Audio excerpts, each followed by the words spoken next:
40% of kids saying they hate school. We have to find a way in education to bring those kids to school. We got to figure out a way to make them enjoy it, at least just for a little bit. What we're trying to do is teach kids how to learn. Some kids have never had success in school.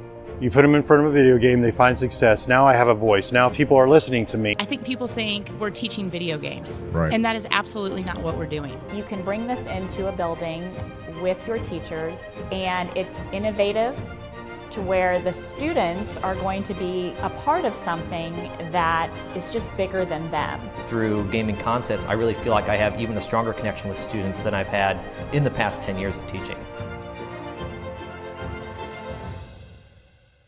Well, good morning, everyone. Welcome to the Gaming Concepts podcast, built for teachers by teachers. Lakin Zamorano is going to be our guest today. I'm going to let him tell a little bit about his story, and I'm going to toss it over to Trevor for a sec just to see how he's doing today and how his week's going, and then we'll get here talking to Lakin. So, all right, yeah, Dr. Russell, good morning. Lakin, looking forward to talking here in a little bit. As a former principal and educator, anytime we can interact with students and hear their stories is even more exciting, because we get to hear and see and talk to those that are being impacted by the esports world. And so pumped to talk to you.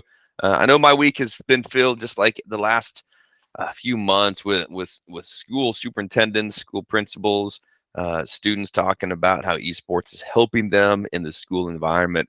One quick, real cool story from this was a superintendent I talked to in Central Kansas. They were talking about building their esports program, and the superintendent had gone to the school. It's a small school, and had made an announcement during lunch at that local high school there that they're looking to start an esports team, and she was excited for it because she knew it was going to benefit a lot of students. And she said, if anyone's interested, come up and talk to me. Well, right away, she had a student come talk to her who had multiple sclerosis, MS. And the student said, I've never been able to be a part of a team or a community before, but now I can, because you're starting an esports community. And for her, it just brought the reality of esports is for everybody, and esports connects everybody within a school environment. So it just kind of continues to hit home the importance of what an esports community can do when done right. And that's why I'm even more excited to talk to Lakin and learn his story, because I'm sure he's got plenty of examples of not only his own successes, but also those that he interacts with on a daily basis. So it's also Chiefs Super Bowl week. I don't know when this podcast is coming out, but Chiefs got the Super Bowl victory coming ahead of them this coming Sunday. So for all those in Chiefs Nation, it's almost Red Friday, baby. Let's go. That's all I got, Mike. Eagles, Eagles, Eagles. That's what I'm going to say. Oh, my goodness. Can we kick him off the podcast, Herbie? Can we just Lakin, are you a football fan, or does this mean anything to you? No, we're going for the Chiefs this weekend. No Eagles. Okay. All right. Yep, Herbie, it'll just be Lakin and I today. Go ahead and mute Dr. Russell. Thanks a lot. I wanted to give just a little bit of backstory. So I met Lakin. Actually, Lakin interviewed me and Dr. Custer for the One Maze Broadcasting Group. So that was it was great. It was a great reel, and they made a great video out of it. So thanks for doing that. I hope it was insightful. People got something out of it. So, but yeah, I would love to just, you told a little bit of your story to us, Lakin. I'd love to hear kind of how your esports journey has progressed, how you got here, what the benefits are. We'll kind of ask some questions as we go through, but yeah, if you just want to kind of share about you and what your future plans are and everything, and go from there. All right. So my name's Lakin Zamorano. I'm a senior here at Mays South High School. I started esports the beginning of my junior year. The first 2 years of high school, I was too embarrassed. I was kind of frightened by the idea of joining the esports team. I thought, what girl's going to like a dude that's on the esports team? So I never joined. My junior year, I got injured in cross country. That was my sport. I'm not too good with, football, basketball. I'm not too good at those. So running was all I had. But I got injured going into my junior year, like right at the beginning of the year. Right shortly after I got injured, we had the club fair. I saw the esports thing. I grew up playing a ton of video games. I was always known as the kid that, you hit this guy up, he can get you a Fortnite dub. You hit this guy up, he can carry you, and whatever. So I was like, you know what, let's just do it. I took a hit on my ego, and it's kind of just been crazy ever since. I started playing Call of Duty, and we went 9-2 my first season. We were ranked 6th nationally, and it just kind of kept going from there. And now I'm committed to the University of Oklahoma, and I'll be playing for their college Call of Duty team here in the fall. Wow. Awesome. How cool is that? Like, Yeah. there's, and I'm sure there's so many other things that have gone on in between there, Lakin, just Yeah. little decisions and little things that happen to lead you to that. I'm curious, you had mentioned you were kind of embarrassed to talk about. Do you think that has shifted for you, or what shifted for you to make you say, okay, this is cool, I want to do this? What made it so it was more like socially acceptable for you? So when I first started, I was still super shy about it, and I didn't tell anyone. But it was the end of my first season. It was like the second week of playoffs. It was the week that we got eliminated. Oklahoma University got my dad's phone number, and they're calling him, asking him, is this your son? Has he been playing video games? Like, and they're trying to, they were just trying to get in contact with me. And after that, like, more offers started to pour in, and more and more and more. And I was like, like, holy crap. Like, I feel like I'm like a Division I football athlete. Like, this is the stuff you dream of doing. So I was like, you know what, like, let's just go public. And I think the first time I like posted on my own social media was when I went on my visit to Oklahoma. So. Wow. That's awesome, man. That is so cool. I mean, as educators, that's the stuff that you want to hear, right? I mean, we talk about, you want your kids to have success, the students you had, and just to see that, I mean, I mean, you don't have to answer this, but were you college bound before this? Did you plan on going to college? Was that like in your future, or? Yeah, college was always the plan for me, but definitely not out of state. Definitely not Oklahoma University. I mean, it's just crazy that I get to go to such a huge and big university because of the scholarship that I received. I think I probably would have been, somewhere here in Wichita at Wichita State, or I probably would have been in at Kansas or Kansas State, something like that. Yeah, that's amazing. Yeah. Well, you'd been fine at any of those schools for esports. I think they all have teams, but Oklahoma's great. I think that's awesome that they recruited you for that. So I love it. So when your dad got that phone call about, hey, does your son play video games? What was his initial response? Because I think as a dad, I'd be like, who are you? And why do you keep harassing me? Like, is this legit? Are you some kind of scam call? What did your dad think when he started getting those phone calls? So he was super confused because he also didn't know about it either. He thought I was just, doing my typical go down in the basement and playing video games. So I kind of had to explain to my parents, like, why Oklahoma was calling. I was like, yeah, well, I've just been playing this, esports season, and, we're pretty good. They knew a little bit about it, but they really didn't know like the full scale of it or like what I was doing. So I kind of had to explain that to him. And then right after that, I think the next day it was like, you got to keep going for these. You got to start hitting up more colleges. Like, he was like, he's one of those people that like, he wants to chase every opportunity. He wanted the best for me. That's awesome. That's cool. And then, like, what is the rest of your family? I mean, your friends. I mean, are your friends that were on your Call of Duty team now? I assume you guys are you still competing right now? We're not.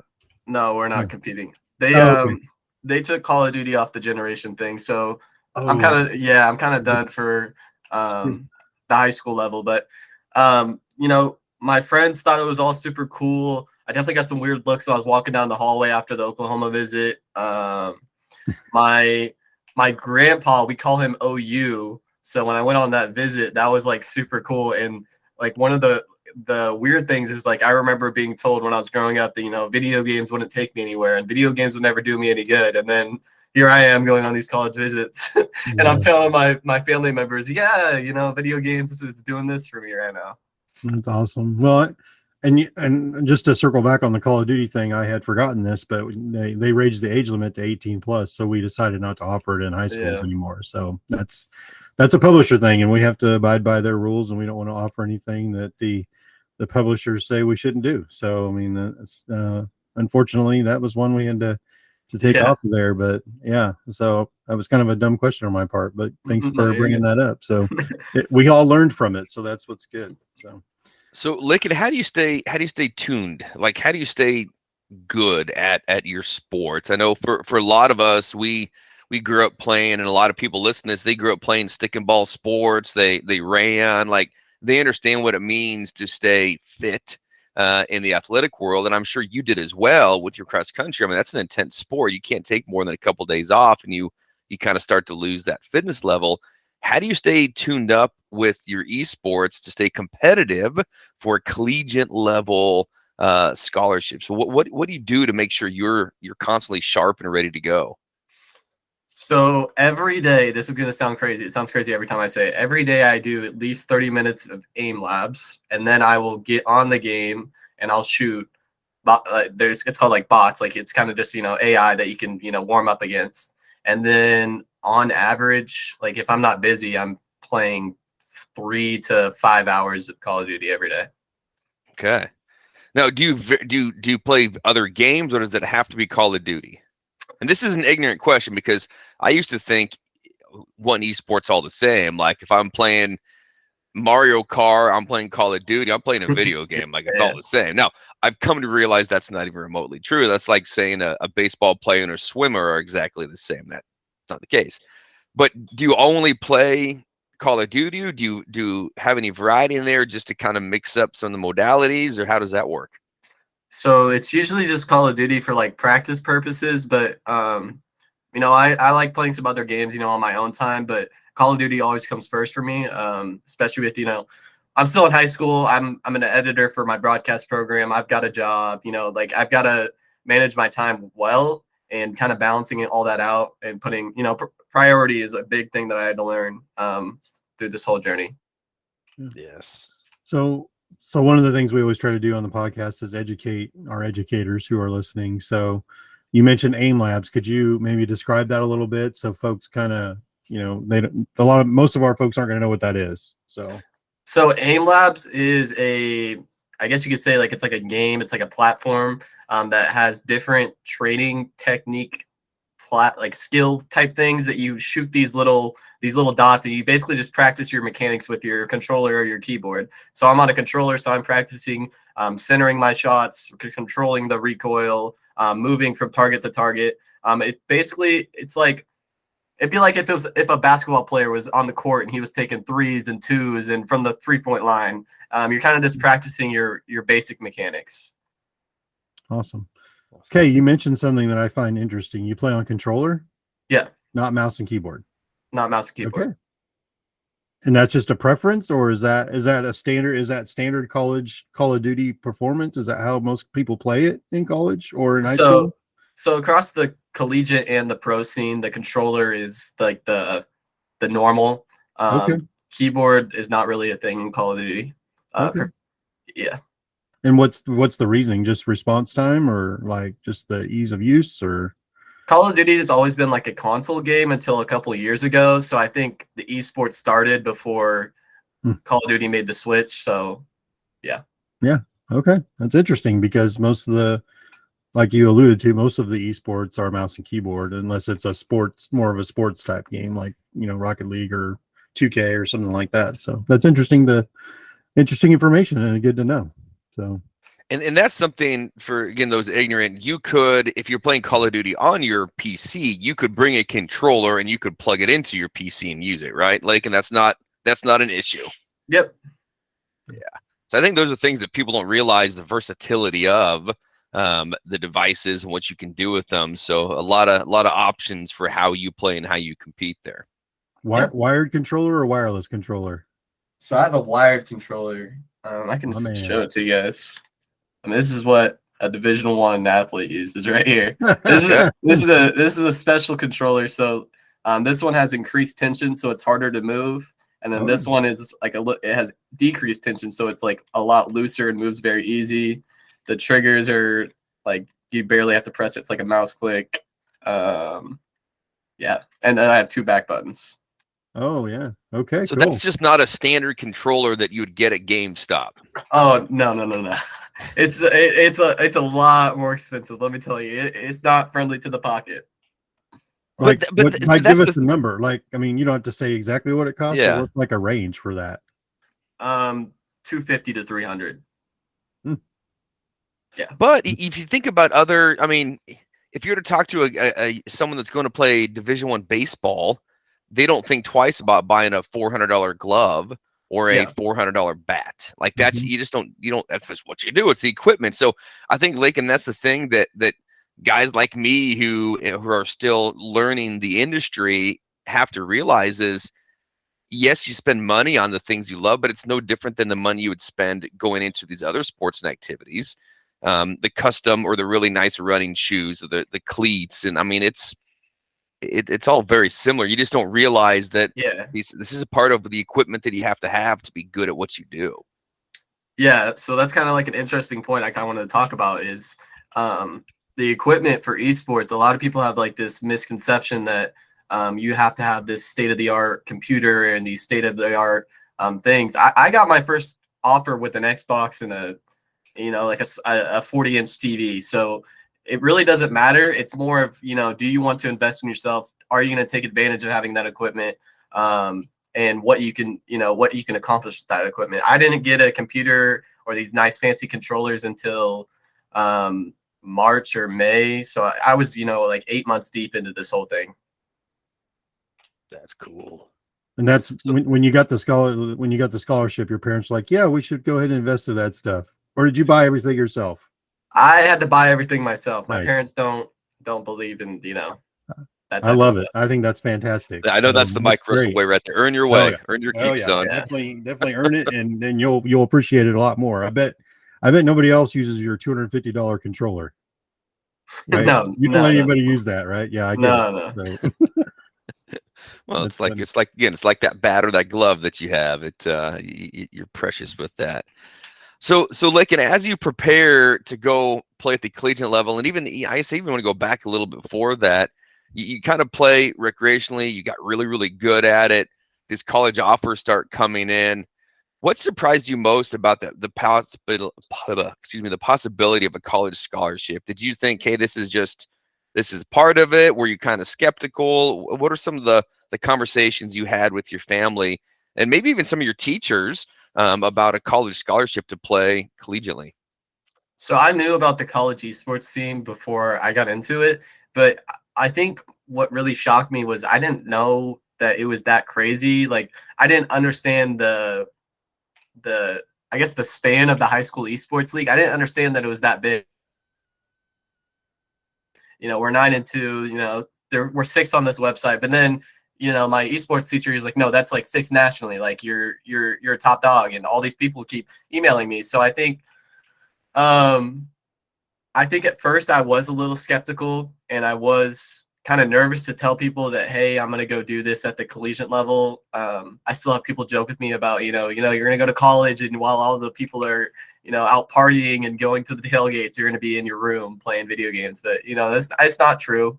But I think I didn't know what to think, honestly. Do you sense some?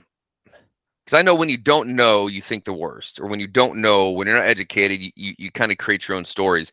Do you think there's some jealousy people have of Lakin's getting to play video games and they don't understand the work that goes into it? They just see it as kind of this fun hobby versus like you're putting time in, man. Like you just already said, the amount of work and energy you put in, it's no different than that collegiate baseball player who's putting time in the weight room. You're putting time in the room too. How do you go about keeping your mind like positive and energetic and in the right direction? And how do you also educate people on, no, this is legit work I'm doing here? It was definitely difficult at first. I definitely did face some people that were like, you're going to the school for what? Like, how did you do that? Like, that doesn't even make any sense. That shouldn't be a thing. How is that a thing? But for me, this whole time, my dad always tells me work hard, stay humble. He's never told me, he tells me good job, but it's never like sincere. It's always, work hard, stay humble. What's next? Work hard, stay not humble. What's next? So I think it's just kind of my mindset. I didn't really care what people had to think at that point. I already lowered my ego. I kind of already gave up on what people thought. So to me, what's more important is educating the people that want to know about it, and talking to the people that want to also experience the same things as me. Because, if people are going to be mad about it or have their their mindset towards it, then so be it. But if I can help the people that want to be involved in this scene, that's what's most important to me. I have a couple questions. Was there like a teacher, and you don't have to name the teacher because I don't want you to pick a favorite, but is there a teacher that you felt comfortable, like they encouraged this, like they were kind of like your biggest supporter, your biggest fan, and maybe is that kind of what made you feel comfortable in pursuing it, or is it just you wanted to do it and you kind of just were motivated by yourself? Or we always talk about the teacher being, there's always a hero in the school that kind of pushes you to this, your champion, right? So and in having that support is important. So I'm just curious if that was your experience or if it was just kind of self-motivated. Yeah, so I had two teachers that really helped me out. One that was directly involved and one that wasn't very involved. My esports coach, his name is Mr. Venduska. He's at May South. Mm-hmm. He is our esports advocate at the school. So he always pushed super hard for things to happen for me. He pushed for me to have a signing day. He pushed for us to be included in the pep assembly. He pushed for us to make roster changes. He pushed, et cetera, et cetera, et cetera. And then I also had my broadcasting advisor. His name is Mr. O'Daniel. He's not involved with the whole esports thing, but he also taught me a lot of the important stuff that I needed to get to where I am. Being able to manage my social media skills, being able to handle how to talk to coaches, being able to how to present myself, and all those type of situations. He also just taught me to chase higher goals for myself and work hard. I'm one of those people that advocates for working hard, putting your head down, getting your nose dirty. So he kind of helped me in that mindset of, this is what you got to do. And if you want to do it, you got to go 100% for it. Yeah, that's awesome. Another question I have is, so it sounds like you're busy. Do you have some kind of organizational, like calendar or something that kind of like, hey, I'm going to do that, sounds like, you go to schools, you practice. I'm going to guess you probably have a job because you bought all your stuff.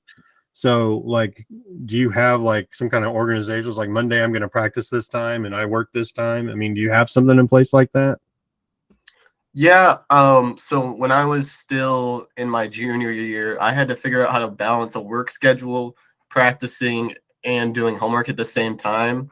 So for me, it was, I would go to work right after school. I would get home. I would go to practice for 3 to 4 hours. Usually at that point, I'm getting off at like 11:30, doing homework until probably 12:30. And then, we're up at 6:30 and we're ready to go to school. I definitely lost some sleep in the progress. But I wanted it and I wanted to have this, this goal. So I did what I had to do. Yeah. Do you think your cross country training and just being involved in traditional athletics, like have you seen some overlap in the skills you've developed and the mindset to help you be successful? Like, because I think about those that want to be able to blend the two. Do you feel like you can blend the two worlds? Is that doable? Like do both of them at the same time or blend? Yeah, like be a part of a cross country sports community, but also be a part of your esports community. Are those two worlds compatible? I think there's similarities, but I think it's kind of difficult. I think it would be difficult for someone to do, a traditional sport and this at the same time if they're trying to reach this level. For me, I had to realize very quickly once I had colleges calling that, this is more than just, I'm getting on to play the game with my buddies. It's, let's get on, let's get better. Let's work on what we need to work on. So I think a lot of the skills did kind of transfer from cross country. I'm still, you got to have dedication, discipline, communication. You got to have a ton of different skills like that to be successful. But I think esports is just as hard or taxing as any other regular sport. Yeah, For sure. Yeah, a lot of work there. Well, I got to say, shout out to the Mavs. My daughter was a Mav, so she went to May South High School. So, and I know Mr. Venduska. So yeah, it's good to see success coming out of May South's program because they truly have been around probably as long as our program was at Complete. I mean, I think we started about the same time. So, and Will's done a nice job over there of keeping that program going and building an excellent program. I mean, they've been nationally ranked in multiple games, I believe. So, yep. So yeah, They have a great program over there. So I'm sure they'll be sad to see you leave. I hope there's I mean, kind of, how does that work? I mean, obviously you're not training on Call of Duty now, but I mean, is there like a process in place for mentoring and how to grow the next generation of gamers that's going to come out of that program? Is there something set up like that, or what do you think? Yeah, so I've kind of been like the team captain. When I joined, it was just us four on the Call of Duty team and then two other kids. The esports club kind of ran dry there for a couple years after COVID.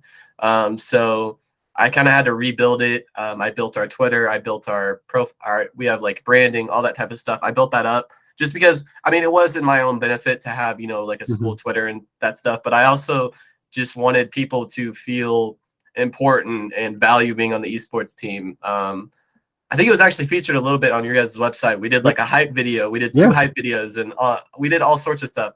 I was just kind of trying to bring more attention to the kids. And one thing I've been doing, so far this year is I've been visiting our gaming concepts class and talking to them about, what it takes to be a Division I athlete, how I did it, how you can do it here. I mean, I go to the school, so obviously there's a way to do it. I think there's a lot of money in the collegiate esports scene for kids to have. And, a college isn't always an option for everyone. So I want kids to be able to take full advantage of those opportunities and have them. Yeah. Love it. Yeah, absolutely. And I mean, you kind of alluded to it, and, it's so difficult for colleges to even find where to find the kids to recruit, right? I mean, they were calling your dad. We had colleges come into our school directly and just visiting our school to visit our kids about, joining up on teams. So it's interesting to see, it's so much harder it seems to, since the high schools don't promote it as much, you don't see it on their website. You can't just go find like the football roster, right? You don't know who to call to. Yeah. So, but I think it's becoming more prevalent that you're starting to see esports teams appear on high school websites, and colleges are coming to call those directly, so I'm excited to see all that happen.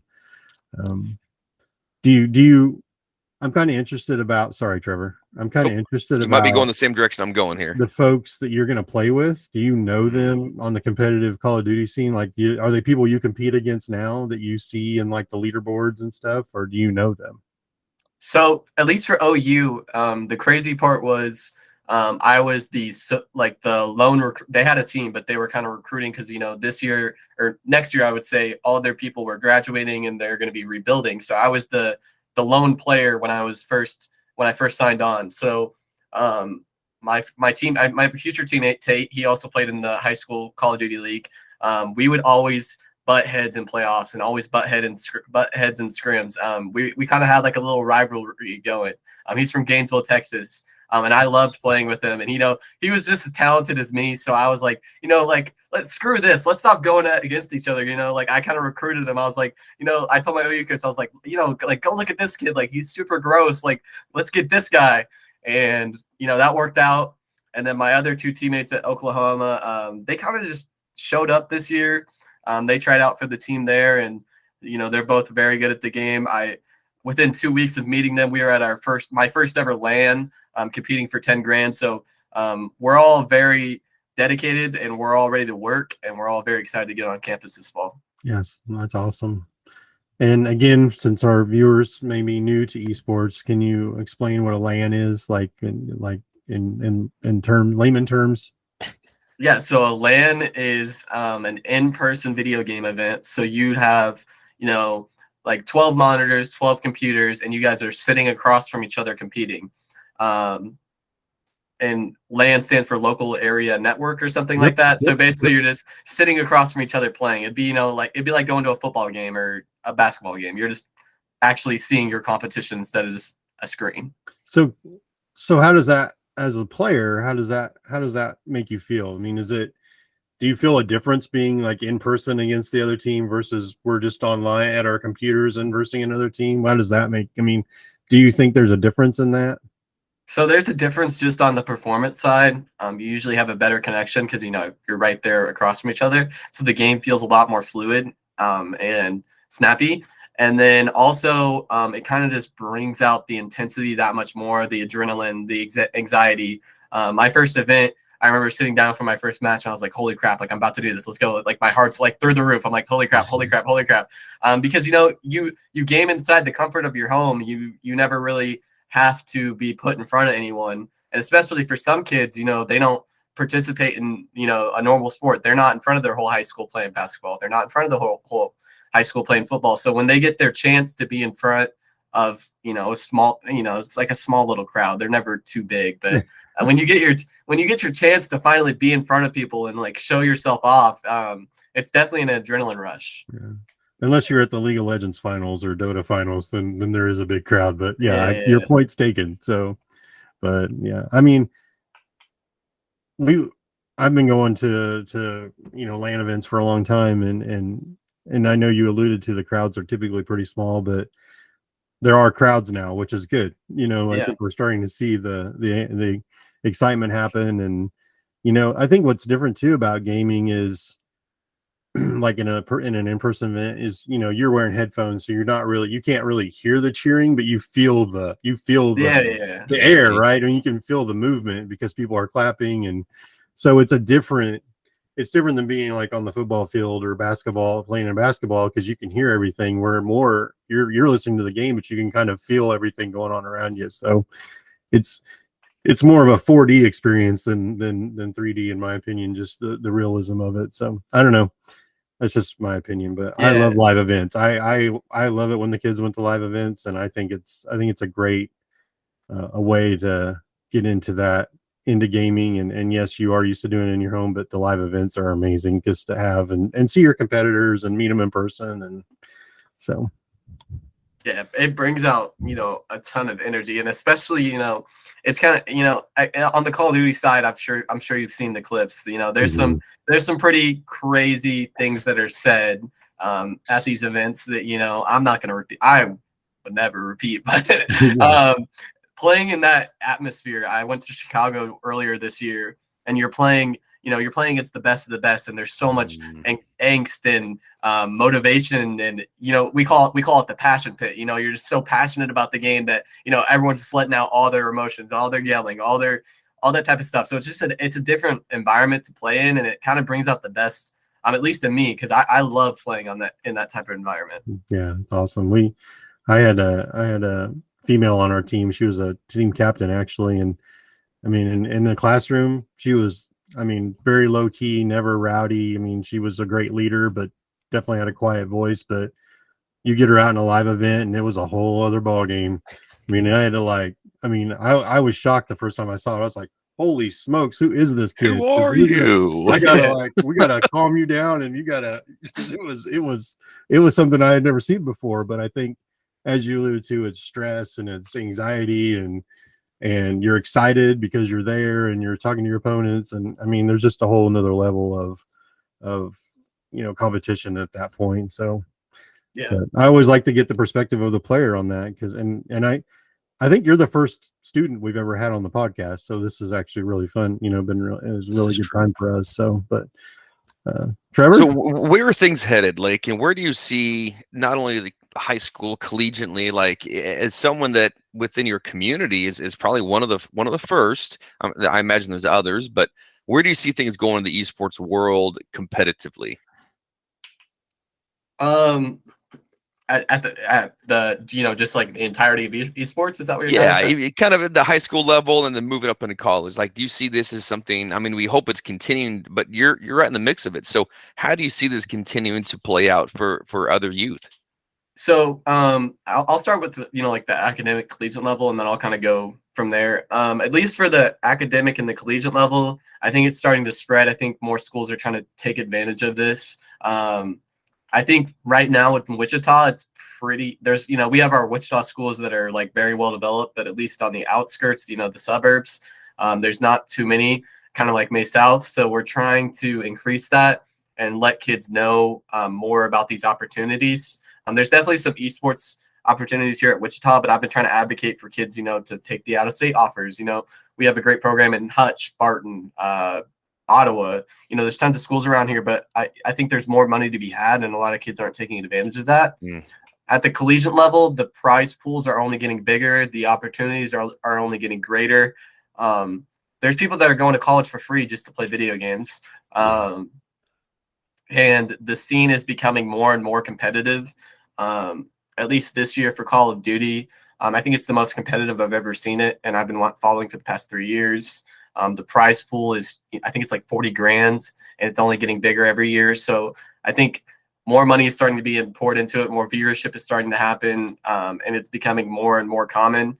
OU is the first Power 5, I think this is Division I Power 5 school that will have scholarship esports, which is huge, for me and for the program, but making that more and more common. Having all the big universities have programs like this. And then past that, I think esports is just slowly creeping into the more, what's the word? More watched, more normalized. Normalized. That's a word we Yeah. use a lot, is normalizing. Yeah. It's getting to the point where you'll log on to Twitch and you'll see 300,000 people watching the grand finals of a esports event. So as that keeps rising and people become more and more interested, I think esports will become just as normal as any other sport. Awesome. Now, like, what do you plan on studying in college? I'm going to be studying creative media production, so I'm kind of continuing with the broadcast stuff. That stuff is super interesting to me. That's my second passion. The editor-in-chief of my program, I really like making those videos. I have a passion for telling people stories, so that's what I'll be pursuing. Love it. Love it. Love it. All right. Well, I think we're probably getting close to wrapping up our time here, and Lakin, I'm sure you have other things to be doing than talking to a couple of old guys about esports. But Trevor's old. I'm not old. Mike's Trevor's old. I'm not old. Young. We're all old. We're not in high school anymore, Mike. I'm young at It goes heart. fast. I'm young at heart. I'm a gamer. There you go, Mike. What else you got for us? Nothing. I think it was fantastic, guys. I appreciate you taking the time out of your busy day. I know you got 5 hours of Call of Duty practice you got to do yet today, and school and everything else. I think your teachers for letting you out of school. I'm sure you missed something today to be there. It was kind of lucky. We got it's conferences. The conferences. Yeah, so that's awesome. It worked out. Yeah. Thank Anything you. else you want to wrap up with? I do. I want to know, and this is for everybody, favorite video game other than Call of Duty, Lakin. What do you got? If you're not playing Call of Duty, what are you playing? Oh, you put me on the spot. I grew up super into Minecraft, so I'll say Minecraft. I really liked that game when I was growing up. All right. Mike, what about you? What's your go-to? I know a few of yours, but what's a go-to for you? So I never was a Call of Duty player. That was never I never played that. I was I still love to play a good game of StarCraft 2. I'm an old school guy like that, but not a lot of people play it anymore, but to me, in my opinion, that's where StarCraft is, I think, where esports really started, in the Korean scene. The first StarCraft is kind of, I think, what made that whole thing explode. So I'm always a fan of that. So what about you, Trevor? I can do about 15-20 minutes of World of Warcraft. I run around. I just run. I run from things. I can't figure out how to use my sword and kill stuff, so I just run around. And always it's kind of fun because I've started to learn that if I hang out in areas long enough, someone else will run by too, and then I try to follow people in World of Warcraft. So, and then a little FIFA bit here and there. So that's my space. It's my space. Alex, you have a favorite video game, or are you around? Yeah. Well, I've always been into the open world, kind of RPG, RTS stuff. So, I really was into Skyrim, and I'm really into Rust. But my new one, I'll plug it right now. I got on Hogwarts Legacy last night. I loaded up, and it's super good. It's super good. The wand mechanics, the fight mechanics are really good, like Elden Ring level good. So I would have to say that's my new favorite right now. Oh man. Well, I know, Lakin, it's just, as we talk all the time, it's so encouraging to hear your story and hear other youth stories, because that's what we're doing it for, is to help kids have opportunity to do things they never dreamed they'd do before. So thank you so much for sharing. Truly appreciate you joining us today. So Mike, what else you got for us? We wish you so much good luck and success. I know you're going to be great at OU. I'm so excited. I'm going to definitely keep a close eye on that. I want to try to catch some matches. So whether that's in person or watching you guys online, I'm definitely going to follow you because, what a great story and a great person for this to happen to. And you've definitely worked hard for it. So, and, again, thanks for taking the time to be on the podcast. So Thank you. I appreciate the So- opportunity. Lakin, how can we follow you? How can sorry. how can our audience keep up with you? And so what's your social medias? We'll kind of quickly go around and tell us your social media hookups. How do we find you? So my Twitter is Zamorano Lakin. That can be kind of hard to spell, but it's ZAMORANO LAKIN. My Instagram is LakinZ 2023. And then my Twitch is the Zamo. You can just kind of look out for Zamo in the collegiate scene. But yeah, I think that's everything I got. Awesome. I'm Trevor Goertzen on LinkedIn, the non-hockey player. Goertzen_edu on Twitter, and I use Instagram a little bit. Did you know how cool Instagram is? I watch a lot of videos of golden doodles on Instagram. I have two golden doodles. I love golden doodles. Yes, I love golden doodles on Instagram. Sorry, that's my new guilty pleasure right now. So that's it. Dr. Russell, what do you got? Watch it. You got a big time sink on your hand there. You'll be watching that, and all of a sudden it'll be 3 a.m. Been there, done that. I am at Russ the Teach on Twitter and Michael Russell on LinkedIn. So, all right, good deal. I think that's it, folks. All right, thank you Lakin, all so have much. an awesome Thanks, rest of Lakin. your day. Herbie, good work today. Yep. Dr. Russell, I think we're out. We're out. All right, take care.